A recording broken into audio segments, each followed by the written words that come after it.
Deputy chairman senate Saidal Khan نے ارشد ندیم کو وطن واپسی پر ایوان میں بلا کر انعام دینے کا اعلان کر دیا۔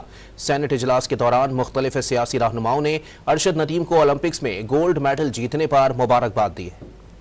پاکستان کے لیے فخر کی بات ہے، نہ صرف وہ پاکستان کے لیے اس نے دنیا بھر میں نام روشن کیا، بلکہ پاکستان کی تمام اکائیوں کو اس کے جیتنے کی بنا پر متحد کیا۔ بلا شبہ ہمارے قابل فخر سپوت نے تاریخ رقم کی ہے۔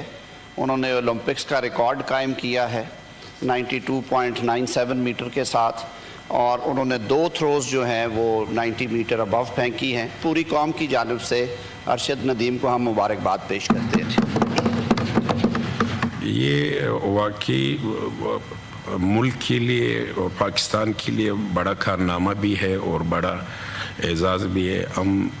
ہم ایک دفعہ پورے ہاؤس کی طرف سے اس کو مبارکباد پیش کرتے ہیں، اور پورے ہاؤس کی طرف سے اس کو قومی ہیرو قرار دیتے ہیں۔